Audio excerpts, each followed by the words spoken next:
Good day, my name is John Anthony Galdesolo, the group leader. And today, we will tackle about our documents. And first, I want to introduce to you my group mates, the programmer, Brunello Morales, and the documenter, Jean Cruzay. And our title system is CHMSC Contact Tracing and Monitoring System.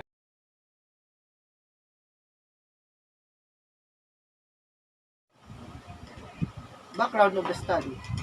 Carlos Hilado Memorial State College have 4 campus: Talisay Campus, Fortune Town Campus, Alihis Campus, and Binalbagan Campus. The CAMSI contact tracing and monitoring system will help COVID-19 technology will allow people for tracing them with only COVID-19 so that easily locate. Contact tracing is a monitoring process for individuals who have been exposed of COVID-19 to one person to another. Will help maintain the safety of school by keeping and monitoring the login or in history all students and staff upon entering the school campus, especially amidst COVID-19 pandemic. This will also keep students informed regarding all school announcements and events via SMS. Because all student contact information will be used by the school to notify them every time there are important announcement from manual contact tracing to automate one. Statement of the objective. This study aims to develop system to the Carlos Hilado Memorial State College usually aims to, number 1, develop a contract tracing and monitoring system can perform record handling of students who enter the campus and secure all of their information, sends text message to every student who log in into the system of every announcement created by the system, generate report of the number of students who enter the campus per day, evaluate the acceptability of the system using the adapted survey instrument based on LAND AM 2001, measuring usability with the use of questionnaire, STC, usability, SIG newspaper. Conceptual framework.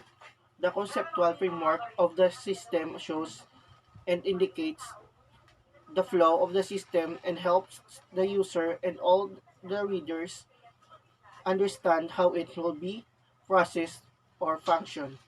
This study is intended to improve the existence of a manual way of showcasing the information of the concept for contract tracing and monitoring system.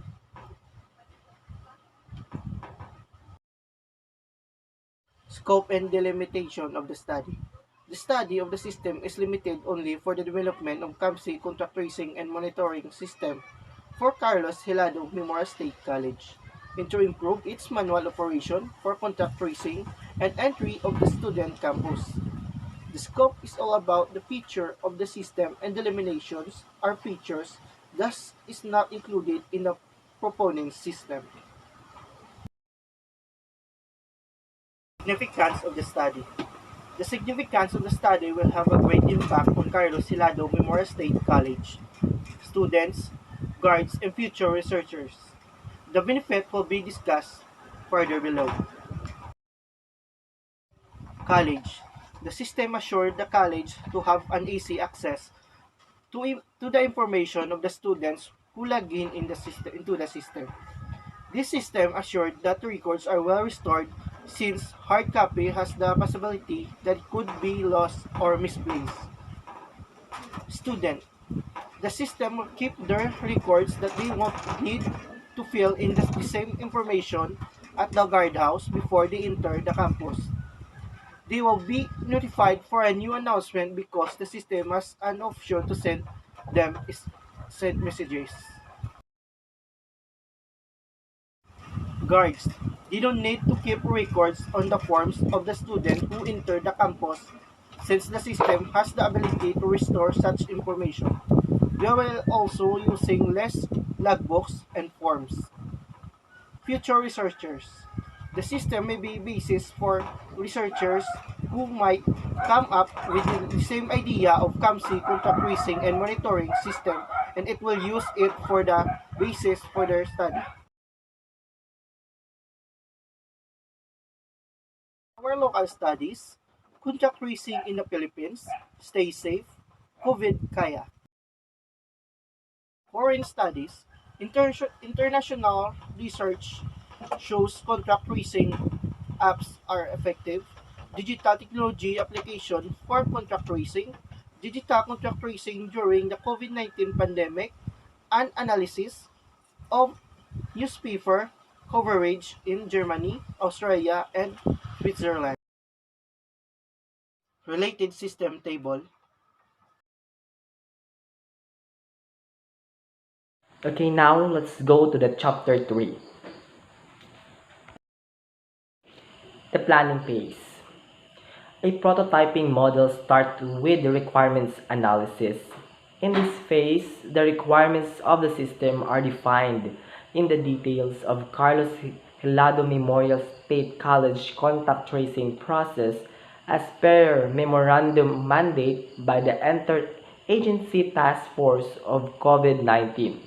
During the process, the user of the system was interviewed to know their expectation from the system. The researcher gathered info and requirements of Carlos Hilado Memorial State College contact tracing process. Okay, let's go to the analysis phase.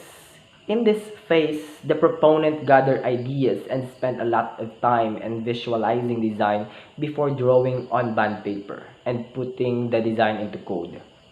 In the analysis phase, the proponent used all gathered information from Carlos Hilado Memorial State College.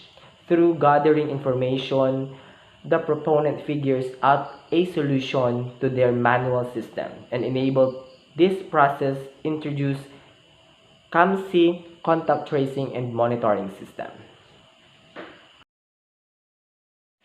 And now the coding phase. In this phase, the programmer programs the system and follows specific coding requirements. After we came up with the design and the features of the system, the programmer begins developing the system. In this phase, the programmer programs the system that indicates and enables the functions of an automated CHMSC contact tracing and monitoring system. And this the system phase. After the system is done and ready to use, the respondents are willing to render to the fully functioned CHMSC contact tracing and monitoring system to conduct training on how to use or manipulate the system. The proponents demonstrate the functionalities of the system that meets the requirements on how to boost up and managing the student data who enter the campus and send information through text messaging if in case one of those who entered the day got positive. And now the deployment phase. In this cycle, the proponent modified the first prototype based on the comment or suggestion provided by the user, and second model will be created which will be refined based on the satisfactions of the user. Proponent will correct all the mistakes that have been encountered during the first evaluation to achieve the goals of the system. And lastly, the maintenance phase. In this phase, the proponents tested the input and output functionalities of the system to determine if the system worked according to its purpose. The team invited the student in the guard of the college to test the system, to listen to their feedbacks and comments through the user acceptance survey.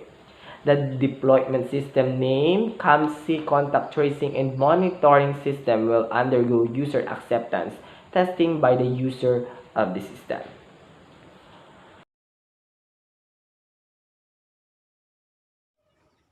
Chapter 4 Presentation. This pandemic made them realize how important to help each other and develop own potential.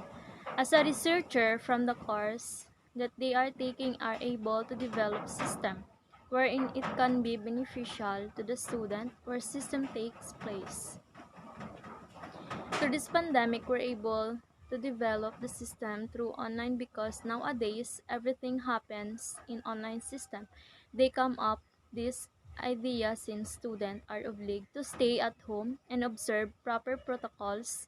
They introduce system and demonstrate how to utilize the system selected responded to all students of Carcela del Mar State College. The system respondents assist the system's acceptance using the adapted instrument, which is computer system usability questionnaire, which one based on the system usefulness and convince of use for admin and staff. Data analysis. This section presents the analysis of data collected and gathered from the student of Carl Silado Memorial State College.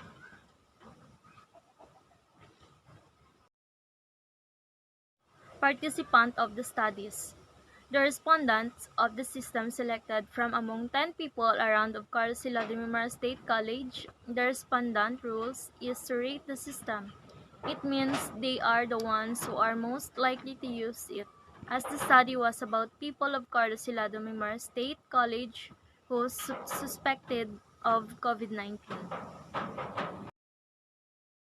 Interpretation of data. The system evaluated using the adapted survey instrument based on computer system usability questionnaire. The level scale provide indicates the following: 1 strongly agree, 2 agree, 3 somewhat agree, 4 neither agree or disagree, 5 somewhat disagree, 6 disagree, 7 strongly disagree. Chapter 5. Summary of findings. The goals of this development was to give information for client. The system was reliable, efficient, and effective to the user. The survey questionnaire of research is being used. Conclusion.